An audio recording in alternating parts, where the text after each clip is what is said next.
नमो आर्याणं नमो वज्रायाणं नमो लोये शविशाहुनं मंगलम भगवान वीरो मंगलम गौतमगणे मंगलम कुंदकुंदाद्यो जैन धर्मोस्तु मंगलम सर्वमंगलमंगल्यं सर्वकल्याणकारकं प्रदानं सर्वधर्माणां जैनं जयतु शासनं वंदे तु शविसिद्धे दोमचलमणोभवं गतिं पत्ते वोच्छामि समय पाहुडिमणिमोषधि केवलीवणिदं नमः समय साराय स्वानुभूत्या चकाशिते चिस्वावाय भावाय सर्वे भावान्तरच्छते अनन्तधर्मणस्तत्त्वं पश्यन्ति पृथगात्मनानेकान्तमयीमूर्ति नित्यमेव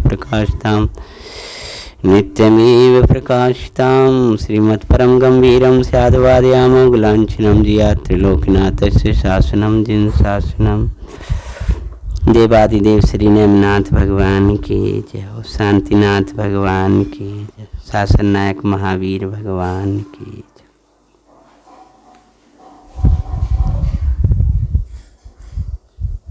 जय। इस समय को जानते हुए समय सार में निमग्न हो गए, उसी का प्रतिफल है भगवान शांतिनाथ का मांगलिक अंतिम जन्म तप कल्याणक और निर्वाण धाम।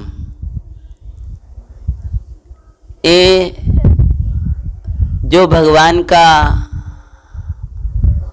अंतिम जन्म तप और निर्वाण जब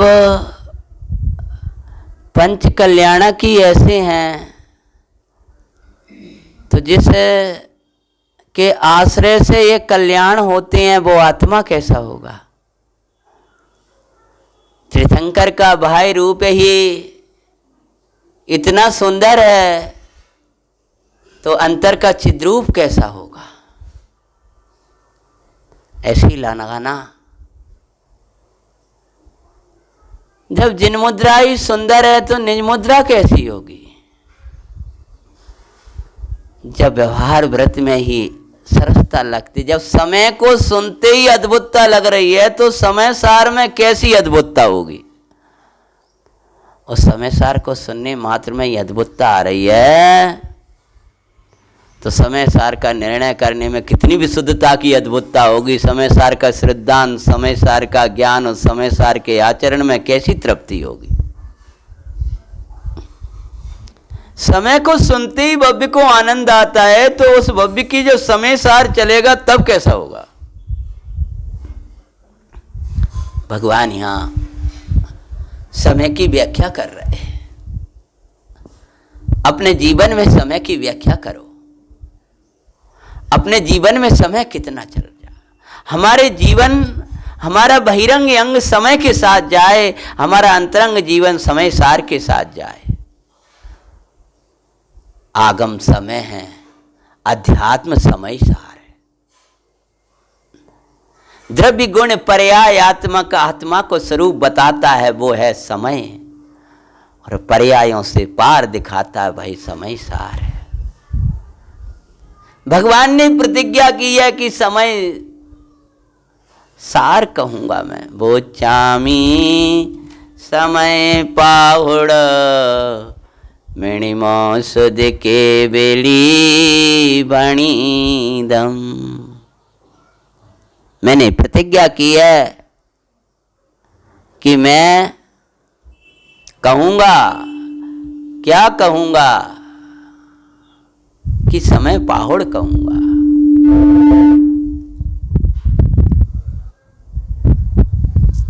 उसकी दिशा बदल दो।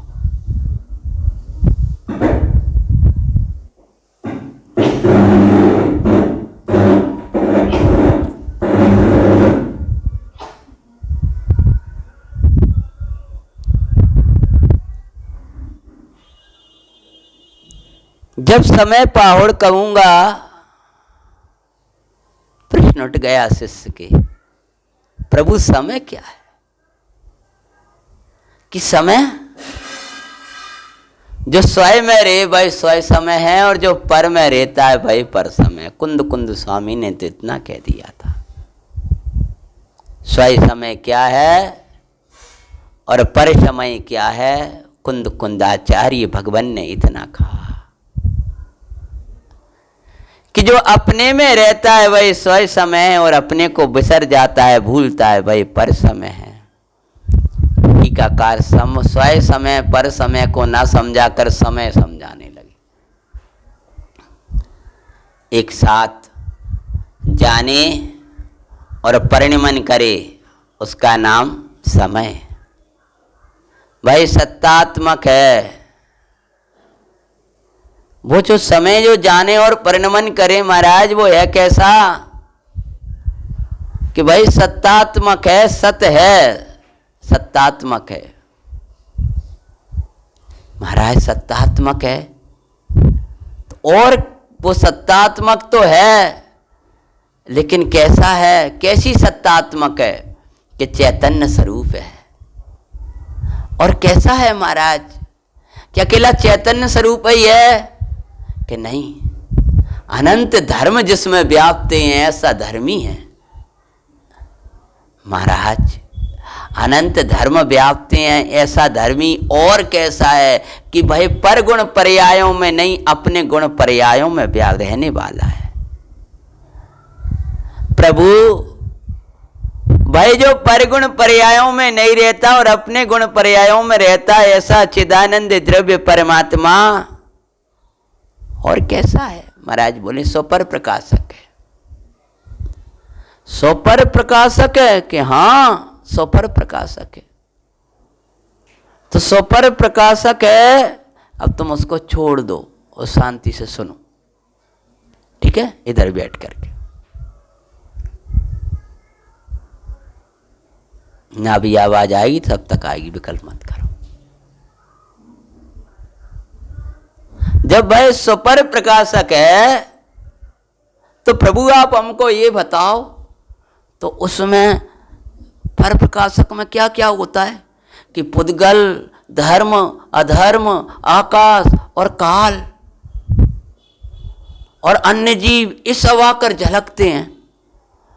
तो झलकते हैं महाराज, तो फिर कहीं तो जी एक में एक हो जाते होंगे, मिल जाते होंगे आकर के, कि ना वे सबके लक्षण अलग अलग हैं। वे अलग अलग लक्षणों को वह जानता जरूर है, परंतु वो अपने लक्षण रूप रहता है, उन सबसे न्यारा रहता है। क्योंकि भाई तो कैसा है, 6 नंबर का बोलो हैं कि वह अपने असाधारण चैतन्य लक्षणमयी है। क्योंकि 6 बोल क्या था जो अपन ने कल वांचा था, हाँ, अवगान गति रूप है, तो उसके अभाव में असाधारण चैतन्य स्वभाव के सद्भाव।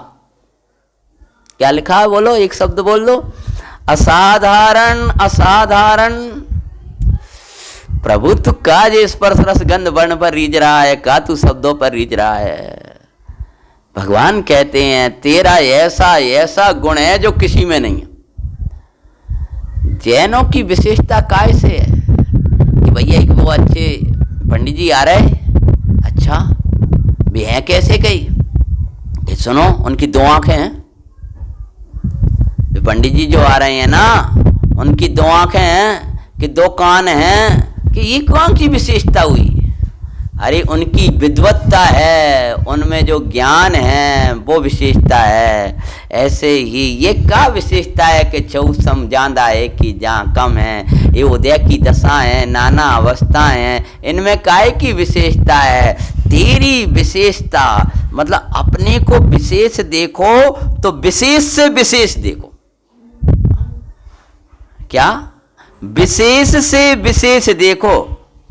सच बोलने अरूपी पनावी से भी मैं विशेष नहीं हूं, मैं अमूर्तिक हूं, ये मेरी विशेषता नहीं है। क्योंकि ऐसी विशेषता तो बोलो, अरूपी पने की विशेषता तो मैं अरूपी हूं, ये कोई मेरी विशेषता नहीं, अरूपी मात्र। क्यों? ऐसी विशेषता तो धर्म द्रव्य में बोलते, चलो उपयोग लगाओ, अधर्म द्रव्य में, आकाश द्रव्य में, काल द्रव्य में, और बताओ पुद्गल द्रव्य में। हाँ नहीं है ना? हाँ इनमें, ये चार में कौन इनमें पाई जाती है? इसमें कौन से कि नहीं मेरी विशेषता अस्तित्व वाला हूं मैं, अस्तित्व वाला, कि नहीं ये भी मेरी विशेषता नहीं है। क्यों? क्योंकि ये तो सभी द्रव्य में पाया जाता है। तो प्रभु तेरी विशेषता है क्या?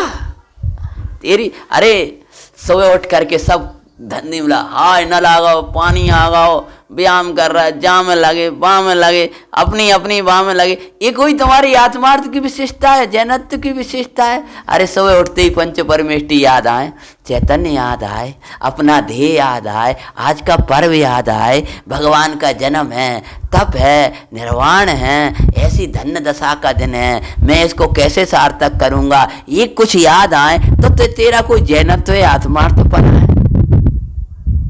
सबने नहाया, तुमने नहाया, सबने वो किया, वो तुमने किया, वही करिए तो तुम्हारी क्या विशेषता हुई? किसी ने तुमसे कहा हो, तुम्हें भी बुरा लग गया, और सड़क के व्यक्ति को भी बुरा लग जाता है। जी का स्वाध्याय की विशेषता हुई तुम्हारी?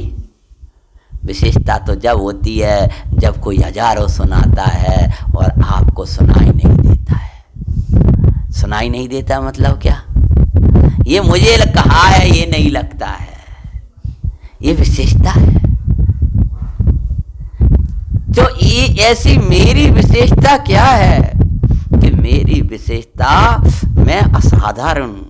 अरे इतने द्रव्य आकर झलक भले जाएं, सुपर प्रकाशक स्वभाव होने से। इसके बाद में तीन दे, एक के बाद एक के बाद एक के बाद। सुपर प्रकाशक स्वभाव के कारण धर्म द्रव्य भी यहीं दिखता है, अधर्म द्रव्य भी यहीं दिखता है, काल द्रव्य भी यहीं दिखेगा, पुद्गल द्रव्य भी यहीं दिखेगा। सब मेरे ज्ञान में दिखाई देते हैं, तथापि मेरा ज्ञान तो बोलो चैतन्य स्वरूप है।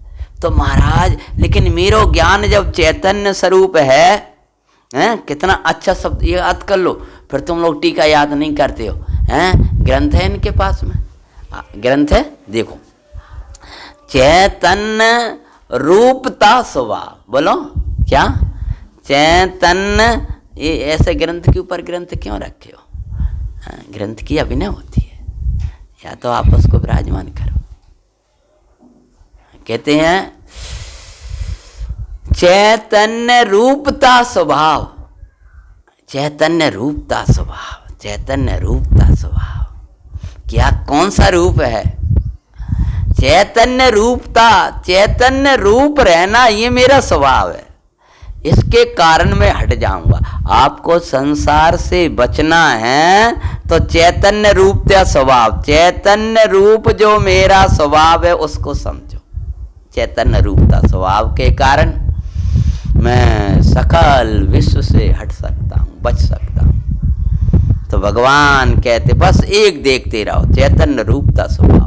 चौसम कम आ गया कि ज्यादा हो गया, कसाई की मंदता है, कभी तीव्रता हो जाए, लेकिन चैतन्य रूपता स्वभाव तो वैसा का वैसा है। अवस्थाएं बदल रही हैं लेकिन चैतन्य रूपता, बोलो अब जिस समय में से निकाल रहे हैं, समय सार कैसा होगा?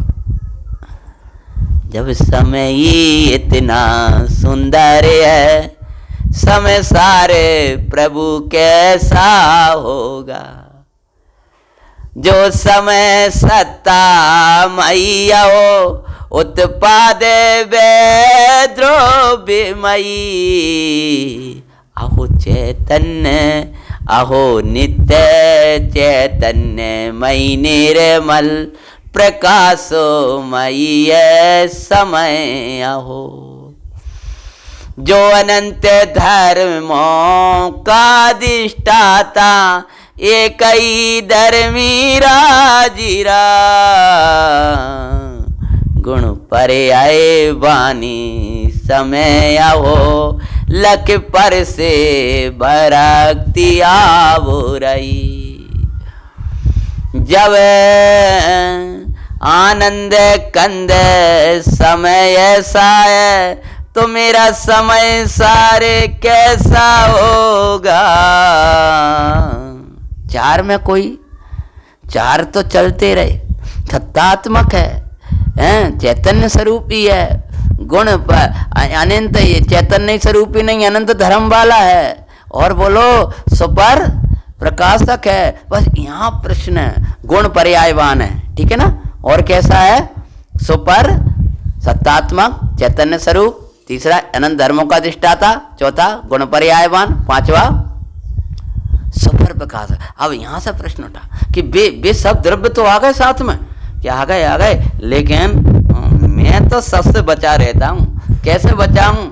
अगर जगत से बचना है, उदय से बचना है, कर्म से बचना है, विकल्पों से बचना है, कोई प्रशंसा करेगा, निंदा करेगा, नाना रूपांगे, नाना अवस्थांगी, कर्म क्षण क्षण में रूप को बदलेगा, कर्म उदय क्षण क्षण में रूप को बदलेगा, लेकिन चिद्रूप कभी नहीं बदलेगा। हाँ, बाहर का उदय अब ये वाला रूप है, देह छूटेगी दूसरा रूप मिल जाएगा, चिद्रूप कभी नहीं बदलेगा। ना बदलने वाला, अमिट रहने वाला, परम आनंद कंद भगवान चिदानंद द्रव्य परमात्मा, वो कभी नहीं बदलता, वो कभी नहीं मिलता, भाई सबसे न्यारा रहता है, न्यारा रहता है, न्यारा रहता। वो अपनी विशेषता से, मेरी अनंत मति होगी तो उसका शील जीवित होगा। पिता कह रहे थे ऐसा नहीं हो सकता, मेरी अनंत मति जिंदा है तो उसका शील जिंदा है। इतने सबके बीच में भले चली गई हो, लेकिन वो शील नष्ट नहीं हुआ है। मेरी चिद्रूपता अगर जीवित है, मेरी चिद्रूपता सता शाश्वत है, तो मेरा कोई भी द्रव्य कुछ नहीं कर सकता। आपकी शील की दृढ़ता है, कोई कुछ नहीं कर सकता है। ऐसी चिद्रूप का मेरा स्वभाव ऐसा है, चिद्रूपता स्वभाव है, चैतन्य रूपता स्वभाव। चैतन्य रूपता कहें, बोलो कि चिद्रूपता कहें, धूप तो नहीं आ रही इधर कोने में, चैतन्य रूपता स्वभाव का सद्भाव, चैतन्य रूपता स्वभाव का सद्भाव के कारण। बस इतना याद करो, भोजन करो तो कौन सा स्वभाव देखो, पानी पियो तो, चलो तो, गर्मी लगे, चैतन्य रूपता स्वभाव का सद्भाव। सद्भाव मतलब हमेशा छूटेगा, कौन सा छूटेगा, जो मेरे चैतन्य रूपता स्वभाव नहीं है वो छूटेगा। वो तो सद्भाव, सद सम्यक भाव रहने वाला, हमेशा रहने वाला, कभी नहीं छूटने वाला। इसलिए इसको पकड़े रहो, बचा देगा आपको। क्या बचा देगा? चैतन्य रूपता स्वभाव का सद्भाव। भैया जी पहले तो स्वाध्याय मिलता था, अब तो वो स्वाध्याय छूट गया, परिणाम में न जाने पुद्गल आने लगा कि तुम चैतन्य रूपता स्वभाव का सद्भाव है कि नहीं है। बहुत सिरदर्द हो रहा है, सहन नहीं हो रहा, एक पुद्गल आ गया मेरे में, तेरे में पुद्गल नहीं आ सकता। क्यों? क्योंकि चैतन्य रूपता स्वभाव का सद्भाव है। जब तक चैतन्य रूपता रूप स्वभाव का सद्भाव है, तब तक रे समय घबराता क्यों है? तेरा ये द्रव्य कुछ भी मिला नहीं सकते, कुछ तेरा कर नहीं सकते। कितनी अपनी अपनी संपत्तियां ले लेके आए, वे तेरे में नहीं मिल सकते। तू सदा अमिल रहेगा, अमिट रहेगा, तू सदा भिन्न रहेगा। इसलिए तू तो अपना, बोलो क्या देखता रहे? चैतन्य रूपता स्वभाव। महाराज चैतन्य रूपता स्वभाव सुपर प्रकाशक ठीक है, लेकिन कर्मादि की सत्ता तो एक ही क्षेत्र में, एक ही क्षेत्र में, एक क्षेत्र में भले है परंतु एक में एक नहीं है, न्यारा है आत्मा। तो अंतिम बोल था अपना, किससे द्वारा न्यारा? अपने देखो अंतिम समय का अंतिम विशेषता, वही अनंत द्रव्यों के साथ। क्या लिख रहे हैं? वो समय वही अनंत द्रव्यों के साथ, अनंत द्रव्यों के साथ अत्यंत एक क्षेत्र अवगाह्य रूप होने पर भी, अत्यंत एक क्षेत्र अवगाह्य। अत्यंत एक क्षेत्र अवगाह्य क्या है? कि उनकी और मेरी सत्ता ऐसी लगे जैसे एक ही हो गई हो। इसका नाम है अत्यंत एक क्षेत्र अवगाह्य।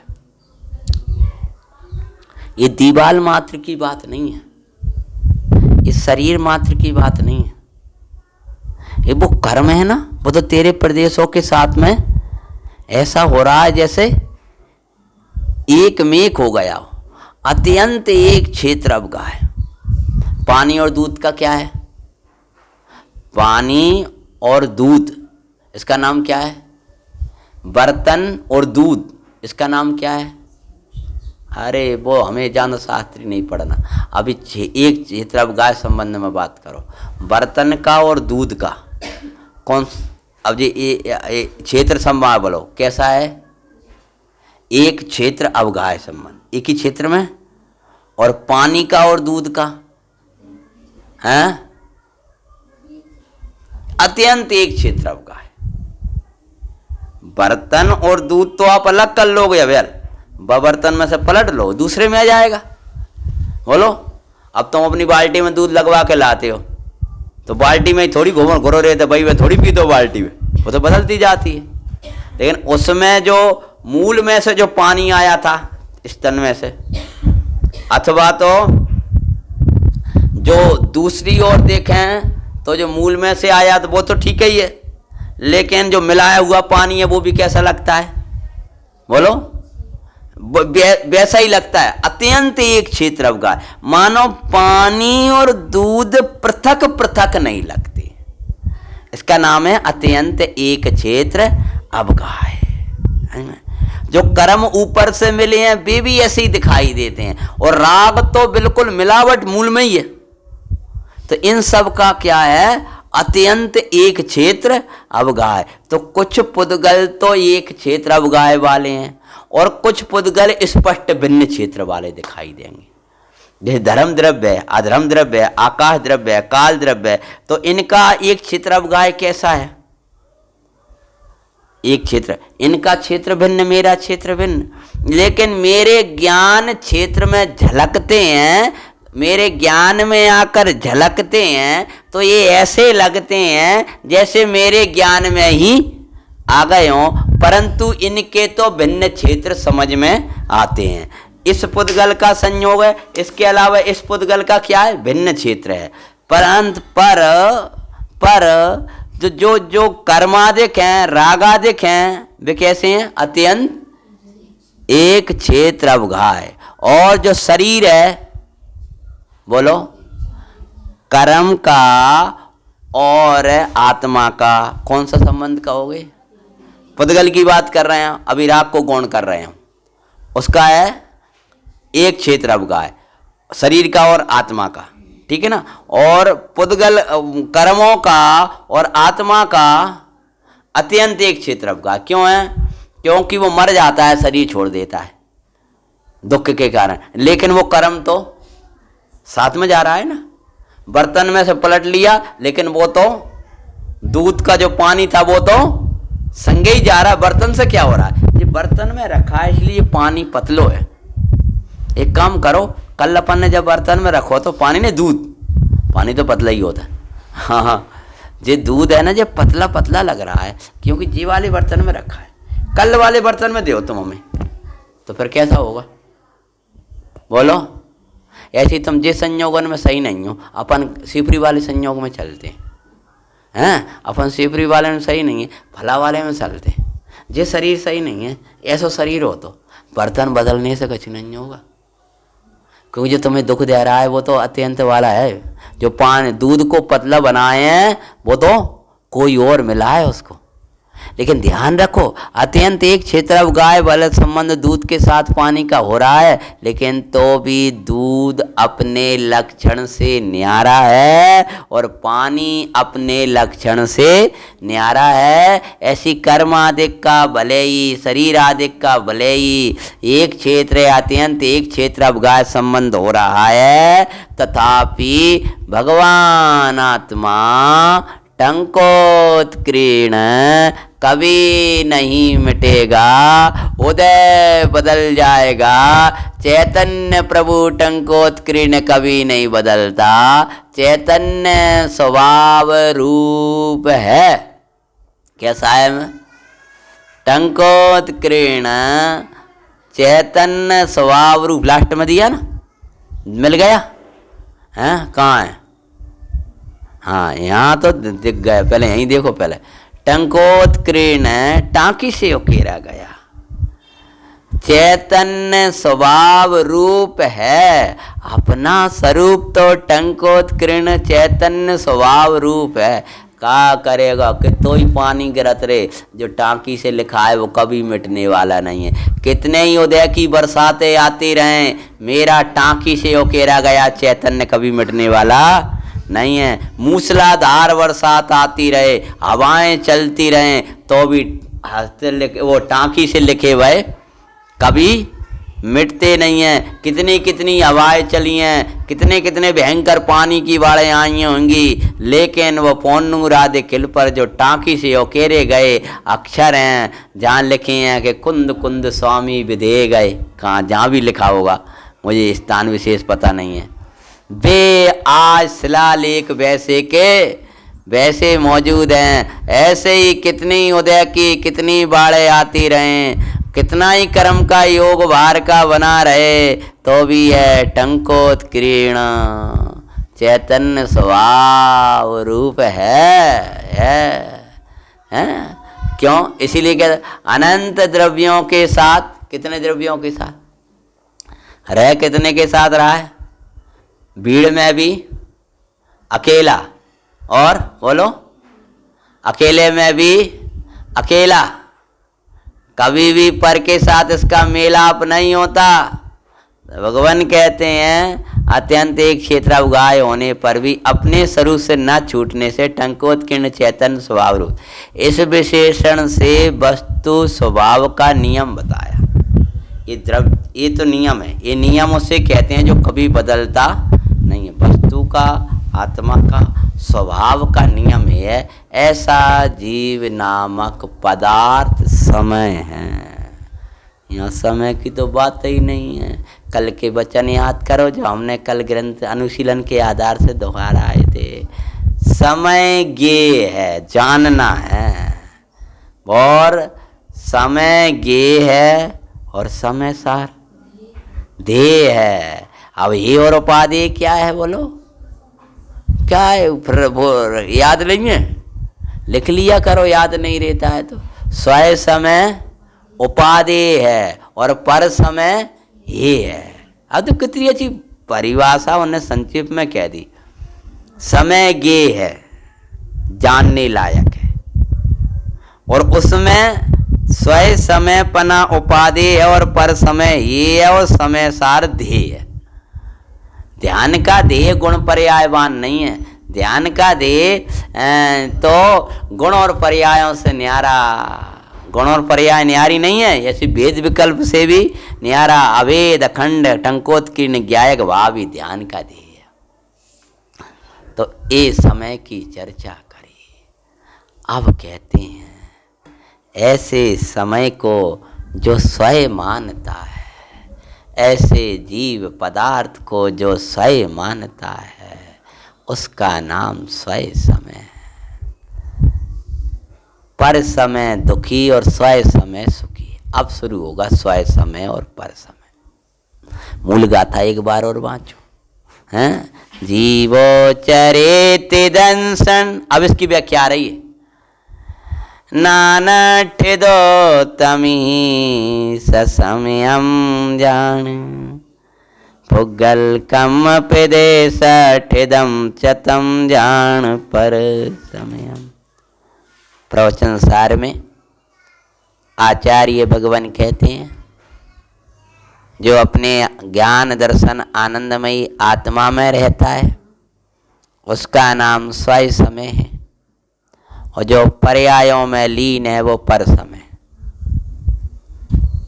ये पर्यायो निर्दो जो पर्यायों में लीन है वो पर समय।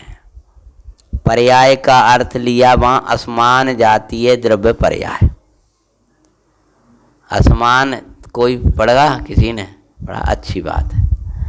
असमान जातीय द्रव्य पर्याय उसका लिया है, और पर्यायों में तो असमान जाति द्रव्य पर्याय में कैसे लीन है कि मैं बालक, मैं वृद्ध, मैं युवा, मुझे गर्मी, मुझे बीमारी है।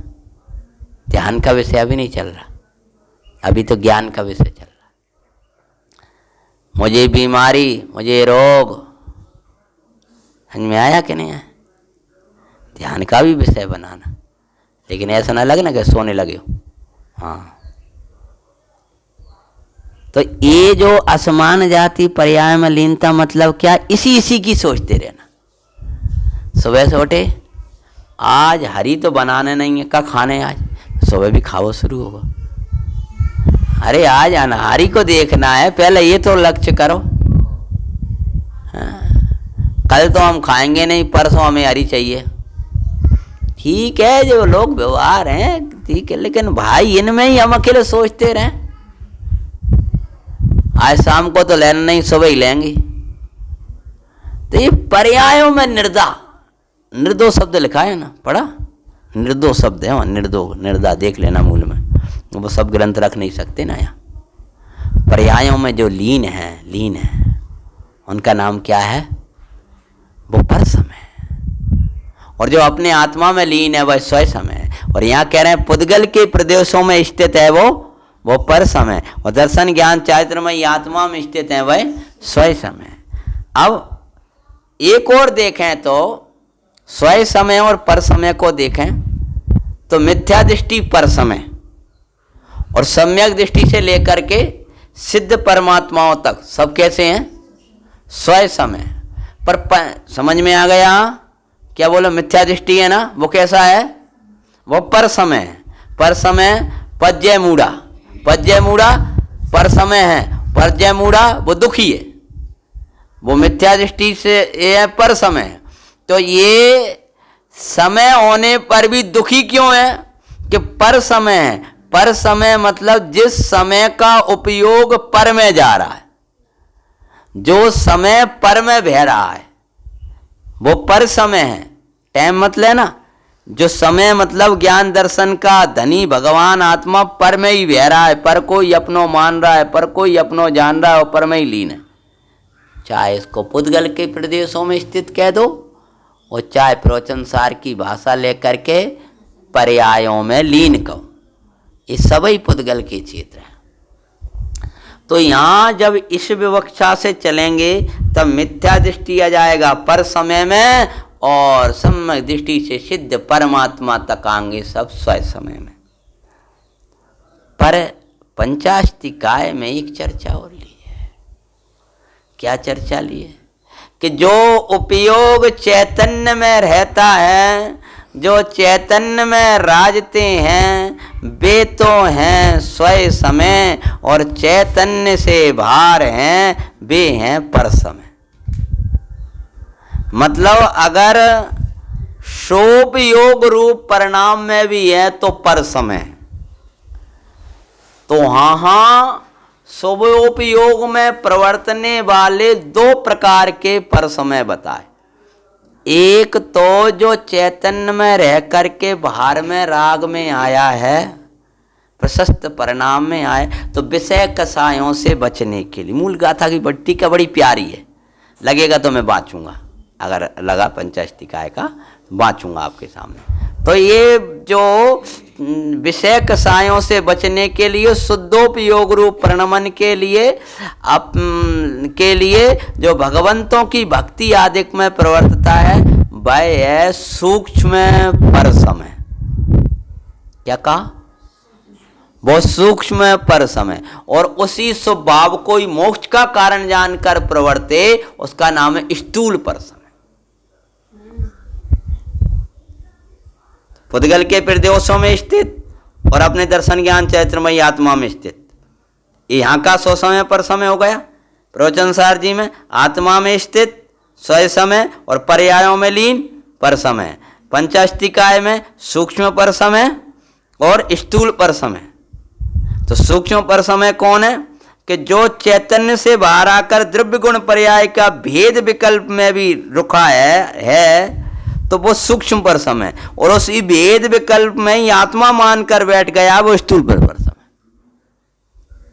जो अपने भगवान आत्मा में नहीं टिक पाया उपयोग, सो भगवान की भक्ति में टिकाया, इसका नाम है सूक्ष्म पर समय। और भगवान की भक्ति से ही मुक्ति हो जाएगी ऐसा मानकर बैठ गया और वही पूजा कर रहा है, मोक्ष फल प्राप्त है, शांतिनाथ भगवान का मोक्ष हुआ है, भगवान मेरो ही मोक्ष हो जाएगा, तो फल चढ़ा रहा है इस भावना से और उसी को मुक्ति का कारण मान रहा है। उसका नाम क्या है? स्थूल पर समय। अब यहाँ की चर्चा प्रारंभ करते हैं। यहाँ किसका नाम पर समय पना है? प्रभु कहते हैं और स्वयं समय पना है। जब यह जीव, क्या लिख रहे हैं? जब यह जीव, जब ये समय, यहाँ से कुंद कुंदाचार्य की जो गाथा है उसका हार्द प्रारंभ किया है कि कुंद कुंदाचार्य की गाथा में स्वयं समय की बात ना करके स्वयं समय और पर समय की बात की है।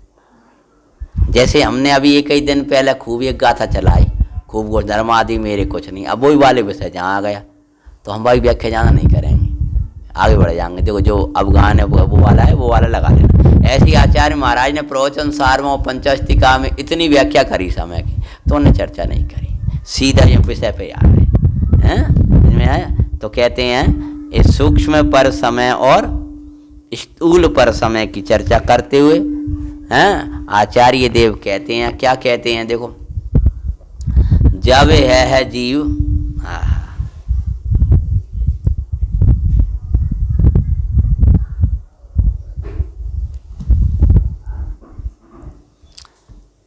यह जीव सर्व पदार्थों के स्वभाव को प्रकाशित करने में समर्थ, क्या लिखा? सर्व पदार्थों के स्वभाव को प्रकाशित करने में समर्थ, केवल ज्ञान को उत्पन्न करने वाली भेद ज्ञान ज्योति का उदय होने से, पहले अपन बाँच रहे हैं, सर्व पर द्रव्यों से छूटकर दर्शन ज्ञान, बोलो आगे क्या लिखा?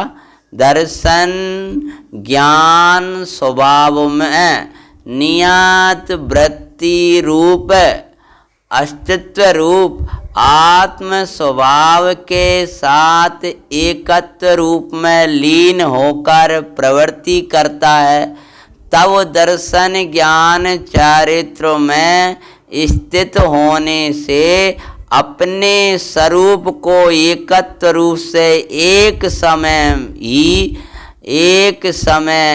ही समय जानता तथा परिणमता हुआ वह स्वयं समय है। अच्छी समझ में तो नहीं आई कि नहीं आई? पढ़ के आए तो आई होगी। हैं कहते हैं स्वयं समय। कौन है स्वयं समय? तो व्याख्या करी कि जो दर्शन ज्ञान चरित्र स्वरूप अपने आत्मा में एकत्व करता है, ये मैं हूँ, ऐसा जो अपने दर्शन ज्ञान चारित्र स्वरूपी परमात्मा में एकत्व करता है उसका नाम क्या है? बोलो, स्वयं समय। अब ये स्वयं समय की व्याख्या कहाँ से की है? जो स्वयं अपने दर्शन ज्ञान चारित्र स्वरूप भगवान आत्मा में जो एकत्व चलता है, वो एकत्व कौन करता है? पूरी कथा है, सरल भाषा में तो वही बात है, दर्शन ज्ञान चरित्र में ही भगवान आत्मा में क्या एकत्व। अब सबसे पहले क्या कह रहे? यह है जीव, बोलो क्या शब्द आप टीका याद करते चलो। यह क्या करे? यह जीव सर्व पदार्थों के स्वभाव को प्रकाशित करने में समर्थ, सभी पदार्थों के स्वभाव को प्रकाशित करने में समर्थ केवल ज्ञान। लोकालोक आकर के जिसमें झलकते हैं, ऐसा क्या? केवल ज्ञान। सर्व स्वभाव को प्रकाशित करने में समर्थ केवल ज्ञान। देखो, धर्म द्रव्य, अधर्म द्रव्य, आकाश द्रव्य, काल द्रव्य, अन्य जीव द्रव्य, उनका भूत, उनका भविष्य, इन सब को क्या करने वाला? झलकाने वाला कौन? सर्व पदार्थों को प्रकाशित करने में समर्थ केवल ज्ञान। और केवल ज्ञान को प्रकाशित करने में प्रकट करने में समर्थ वेद ज्ञान। परमानंद देने वाला केवल ज्ञान, और केवल ज्ञान को देने वाला वेद ज्ञान। अब यहाँ वेद ज्ञान के सहज ज्ञान का आश्रय करके होता है ना, तो यहाँ वेद ज्ञान की बात करेंगे। जिस केवल ज्ञान की इतनी महिमा की है, वह केवल ज्ञान का प्रदाता दाता ये वेद ज्ञान है। वेद ज्ञान तैं सिद्धा सिद्धाए किल के जन्म। वेद ज्ञान से सम्यक्ति, वेद ज्ञान से सम्यक ज्ञानी, वेद ज्ञान से सम्यक चारित्रवान, वेद ज्ञान से मुनि अवस्था, वेद ज्ञान से केवल ज्ञान, वेद ज्ञान से अरत दशा और वेद ज्ञान से सिद्ध दशा। भावेद वेद विज्ञानम इदम अविषण्ण धारया। वेद विज्ञान को भाव, हमें तो वो मूल आगे को याद आ रहा हो ना। केवल ज्ञान कैसा है, लोकालोक झलकता जिसमें ऐसा प्रभु का केवल ज्ञान, और केवल ज्ञान प्रकटता जिससे ऐसा ये है वेद ज्ञान।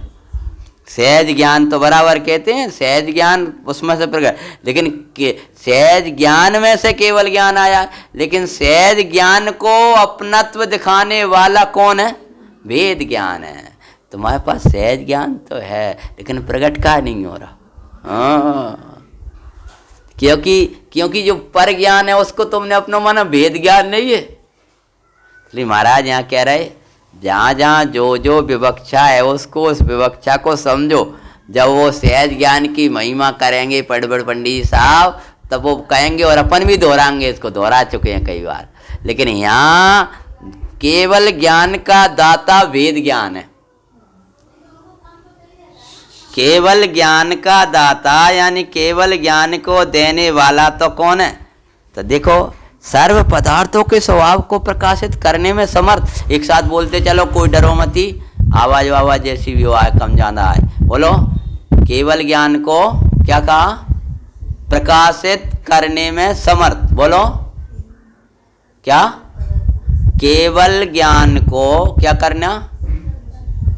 हाँ, देखो कितना अच्छा। सर्व, अब तुम्हारा उपयोग नहीं लग रहा, इसलिए हमारा भी डिस्टर्ब हो जाता है। सर्व पदार्थों के स्वभाव को प्रकाशित करने में समर्थ। बोलो एक साथ।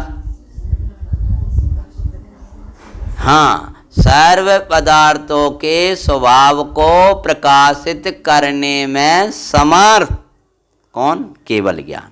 अगर तुम लोग दोहराओ तो टीका याद हो जाएगी, ऐसी आधी बातें याद नहीं रहेंगी। मंदिर में यही तो हो जाता है, दोहराते हैं सब, तो वो टीका याद हो जाती है। छी पुद्गल धर्म अधर्म आकाश काल, सर्व स्वभाव के स्वभाव, सर्व पदार्थों के स्वभाव को क्या? प्रकाशित करने में सर्व पदार्थ उनके स्वभाव। पुद्गल है ना, एक पदार्थ, उसका स्वभाव स्पर्श रस गंध वर्ण, उसके स्पर्श की पूर्व पर्याय, वर्तमान पर्याय हैं, भावी पर्याय, उसके स्पर्श गुण की क्या क्या रही है वो सबको हैं। ऐसी अधर्म द्रव्य, ऐसी काल द्रव्य, आकाश द्रव्य, सबके स्वभावों को प्रकाशित करने में समर्थ।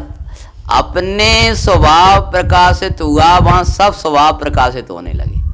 प्रकाशित करने में समर्थ केवल ज्ञान। अब ऐसा केवल ज्ञान जिसमें सब झलकेंगे कि हाँ, और केवल ज्ञान के परमानंद दाता, ऐसा केवल ज्ञान। अनंत प्रभु की पूजा कर रहे हैं, शांतिनाथ भगवान की जयकार लगा रहे, ऐसी दशा देने वाला केवल ज्ञान। वाह! लेकिन सुनो, उस केवल ज्ञान को उत्पन्न करने वाली कौन है? वेद ज्ञान ज्योति। क्या लिखा? ये जो ज्योति जाग गई, सिंगे पर आई मैं गुरुवर का सोने के उपदेश, वीरनाथ स्वामी के और मैं जागो बेबे के विशेष, वेद ज्ञान ज्योति ओ देते ओ गई भाई। फिर दुख के पर दुख तो कोई नहीं था वहाँ पर। अरे ये भाई कैसी पीड़ा बाहर मदी के उस मृगराज को भाई। जीवित अवस्था माई पशु भक्षण करें दुखदाई। कोई आंखें निकाल रहा कोई भक्षे शरीर को भाई। शांत स्वभाव भयो वेद ज्ञान सो भाई। वेद ज्ञान की ज्योति प्रकट हुई, जिस सिंह की आवाज सुनते ही वन कांप जाता था। उसी सिंह वयस ने विचार किया भगवान महावीर का जीव जिसको संकित हुआ था। अब मैं वन में जाता हूं तो वन्य पशु मुझे देखकर कांपते हैं, डरते हैं। अरे ऐसे हमें नहीं बनना चाहिए कि हमें देख के कोई कांप जाए, डर जाए। मैं जाता हूं तो सब एकदम मौन हो जाते हैं, बैठ के रह जाते। कहते शेर भी उसको देख के सब डर जाते हैं। मुझे नहीं जाना, मुझे आवाज नहीं करना, मेरी आवाज से लोग डरते हैं। मुझे हिलता देखकर मृग घबरा जाते हैं, तो एक शिला पर बिना आवाज किए बैठे रहे। वन पशुओं ने मरा हुआ समझ के गीदड़ा के आंखों में से कोई आंख कौए आदि आंखों को निकाल रहे हैं, लोमड़ी आदि खा रही हैं और वे बैठे हैं शांति से। कौन किसका बल था? सिर पर सिगड़ी जल रही थी, आनंद कर रहे थे, किसका बल था? भेद ज्ञान का। अरे 500 मुनराज को घानी में पेल रहे हैं और उस समय केवल ज्ञान ले रहे हैं, तो कौन किसका बल था? भेद ज्ञान का। ऐसी भेद राजा सैनिक नरक के अंधेरे में हैं, वहाँ उजेले में किसके बल पर हैं? भेद ज्ञान की ज्योति का। ये ज्योति जिसके जीवन में जल गई है उसके जीवन में कभी अंधेरा नहीं आता। कैसी है वो भेद ज्ञान की ज्योति? केवल ज्ञान को उत्पन्न करने वाली है। वही सम्यक से लेकर के केवल ज्ञान तक सबको उत्पन्न करने वाली ये भेद विज्ञान की ज्योति है। और ये भेद विज्ञान क्या है, संवर अधिकार में आएगा। अभी अपन उसकी व्याख्या नहीं ले रहे, तो क्या कह रहे? ये वेद ज्ञान की ज्योति का उदय होने से, वाह, विषय तो सीधा ले लेते महाराज। सर्वद्रव्यों से छूट के दर्शन ज्ञान स्वभाव आत्मा में नियत वृत्ति करता है, उसका नाम स्वसमय, और पर में होता है वो पर समय। लेकिन ये भेद ज्ञान और केवल ज्ञान की ज्योति का विषय नहीं था। लेकिन क्यों लाया यहाँ वेद ज्ञान का? कि वो जो केवल ज्ञान जिसकी महिमा आ रही है और जिससे स्वयं समर्पणा यहाँ आएगा, उसका मूल कारण क्या है? वेद ज्ञान। कहते हैं वेद ज्ञान ज्योति का उदय होने से। किसका उदय होने से?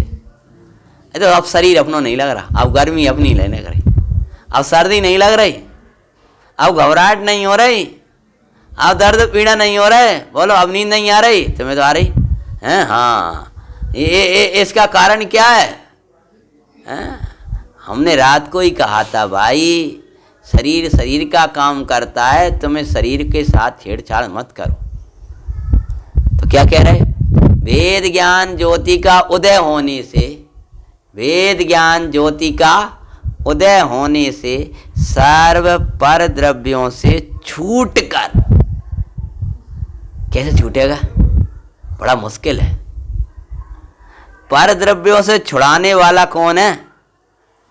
वेद ज्ञान की जो सर्व पर द्रव्यों से छूटकर दर्शन ज्ञान स्वभाव में नियत वृत्ति रूप आत्म तत्व के साथ। तो वेद ज्ञान क्या करेगा? सर्व पर द्रव्य, कोई अच्छा नहीं, कोई।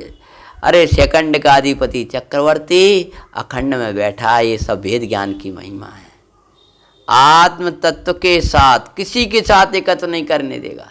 आत्म तत्व के साथ उसके उदय होने से परद्रव्य से छुटकारा होगा और आत्म तत्व के साथ एकत्र रूप में लीन होकर प्रवृत्ति करता है। यही मैं हूँ, यही मैं हूँ, यही मैं हूँ, ये जानने वाला ही मैं हूँ, देखने वाला ही मैं हूँ, आनंदमय तत्व ही मैं हूँ, यही मैं हूँ, यही मैं हूँ। ये किससे प्रवृत्ति करने लगा? ये भेद ज्ञान की ज्योति। भेद ज्ञान की ज्योति जब उदित हुई तो आत्मा के अलावा और किसी को अपना मानते नहीं, एकत्व प्रवृत्ति करता है। तब दर्शन ज्ञान चरित्र में स्थित होने से, तब दर्शन ज्ञान चरित्र में स्थित होने से मतलब सम्यक दर्शन ज्ञान चरित्र रूप परिणमन होने से। दर्शन ज्ञान चरित्र में स्थित होने से मतलब क्या कि दर्शन ज्ञान चरित्र स्वरूपी भगवान आत्मा में स्थित होने से हैं, अपने स्वरूप को एकत्र रूप से, ये मैं हूँ, एकत्र रूप मतलब वो ही मैं हूँ, एकत्र रूप से एक ही समय में क्या करता है, जानता तथा परिणमता हुआ वह स्वयं समय, अपने आत्मा को एक ही समय में जाने और उसी रूप परिणमन करे, उसका नाम स्वयं समय है। तो पूरे इसमें स्वयं समय की व्याख्या में क्या बात करी, मूल महिमा किसकी है, स्वयं समय पना लाने वाली मूल महिमा कौन है, किसकी है बोलो, वेद ज्ञान की ज्योति, जिसके अंदर वो गई वो देगी केवल ज्ञान, वह कहीं नहीं अटकने देगी, कहीं नहीं रुकने देगी, किसी में एकत्व नहीं करने देगी, वो एकत्व चैतन्य में बनाए रखेगी और ये पर समयमयी दुखमयी वृत्ति नस जाएगी, स्व समयमयी सुखमयी वृत्ति उत्पन्न हो जाएगी। और हम भी भगवान इस चतुर्दशी पर्व को मनाकर भगवान शांतिनाथ के समान अंतिम जन्म आज के दिन दीक्षा और ऐसी निर्वाण तिथि कोई ऐसी मनाएं, पूरे दिन चतुर्दशी का दिन हम वेद ज्ञान की धुन लगाएं, ऐसी मंगल भावना के